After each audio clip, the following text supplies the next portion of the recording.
50টা খুঁটি আছে, 45,000 টাকা বেছিলাম। আচ্ছা আচ্ছা, খাওয়া বিলনো ছাড়াও 40-45,000 টাকা বেছিলাম। আলতাফ কাকা 76 ঊর্ধ্বে একজন বয়স্ক মানুষ। তিনি 6 শতাংশ জমির উপরে এই ড্রাগন চাষ করেছেন এবং কৃষি বিভাগের সহযোগিতায় কিন্তু এই ড্রাগন চাষটা উনি গড়ে তুলেছেন।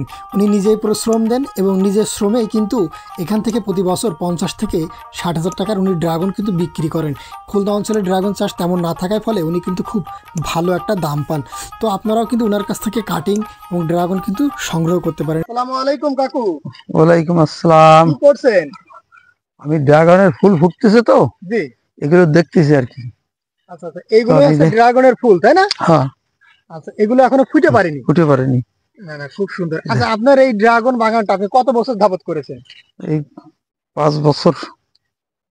এই 5 বছর 5 বছর ড্রাগন চলতেছে। বাগানটা। আচ্ছা, এই ড্রাগনে 5 বছর ধরে করতেছেন। আপনার এখন বয়স কত চলছে? আপনার তো অনেক বয়স। বয়স তো 76 চলতেছে। 76 বছর বয়স। জ্যৈষ্ঠ মাসে 76 করতেন, মানে এর আগে কোনো চাকরি বাকরি বা আগে চাকরি করতাম ইস্টার্ন মিলে। ইস্টার্ন মিলে চাকরি করতেন, ইলেকট্রিক চাকরি শেষ হওয়ার পরে এখন আপনি অবসর টাইমটা এই ড্রাগন বাগান করেছেন। এই ড্রাগন বাগানে আপনি সময়টা দিচ্ছেন। আলতাফ কাকার এই শখের ড্রাগন বাগানে দেখেন কেবল ড্রাগনের ফুল আসা শুরু হয়েছে। এখনই কিন্তু ড্রাগনের ফুল আসার উপযুক্ত সময়। খুলনা অঞ্চলে খুলনা ফুলতলার মশিয়ালি গ্রামের আলতাফ কাকা কিন্তু এই ড্রাগন বাগানটা প্রতিষ্ঠিত করেছেন 6 বছর আগেই। তেমন উনি যেমনটা ওনার মুখ থেকে শুনেছেন আপনারা, উনি এই 50টা খুঁটি থেকেই উনি 50 থেকে 60 ইনকাম করছেন। তাহলে এই ড্রাগন গুলো মানে যে ফল যখন ধরে তখন এটা ড্রাগন আসলে উঠতে কতদিন সময় লাগে? মানে ফুল ফুটে যখন ফলটা হয়ে যায়, তা তো ফল ধরার পরে মানে কতদিন সময় লাগে? 2 মাস বা 2 মাস? 2 মাস ওই রকমই। মানে ফলটা পরিপক্ক হতে 2 মাস সময়ের মতো লাগে। 2 মাস, 2 মাস হয়তো একটু বেশি লাগতে পারে এরকম। আপনার এই বাগানটার বয়স হচ্ছে প্রায় 6 বছর।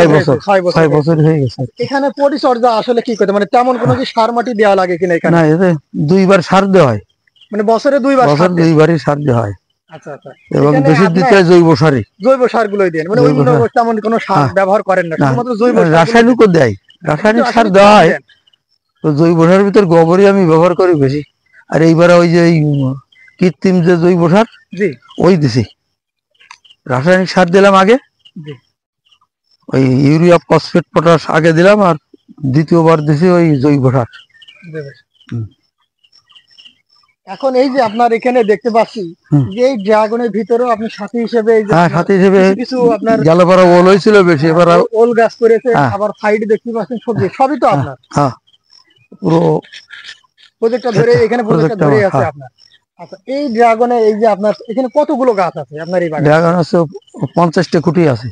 এক এক গাছে তো এক এক খুঁটিতে তো 4-5টা করে গাছ আছে। আচ্ছা আচ্ছা, মানে খুঁটি আছে 50টা। এই যে আপনি ছোট পরিসরে করেছেন, এখান থেকে আসলে আপনার কেমন আয় হয় আসলে, বা এখান থেকে কেমন আসে? আয় হয়, ভালোই হয়। এর পরিচর্যা করে ঠিক মতো করতে পারি না, আর ফটোটা সেই শরীর রাখতে মুক্ত করে নিতে পারি। আমি 2 বছর আগের বেলা 45,000 টাকা বেছিলাম। আচ্ছা আচ্ছা, খাওয়া বিলনো ছাড়াও 40-45,000 টাকা বেছিলাম। বয়স যে কোনো বাধা নয়, আলতাফ কাকা তার উদাহরণ। তো আজকের ভিডিওটা এই পর্যন্তই। সবাই ভালো থাকবেন, সুস্থ থাকবেন নতুন কোনো ভিডিওর জন্য। আর ভিডিওটা যদি ভালো লাগে চ্যানেলটা সাবস্ক্রাইব করে দেবেন, পাশে থাকবেন। নতুন নতুন তথ্য নিয়ে হাজির হব আপনাদের সামনে। নতুন কোনো ভিডিও নিয়ে দেখা হবে নতুন কোনো জায়গায়। ভালো থাকবেন সবাই।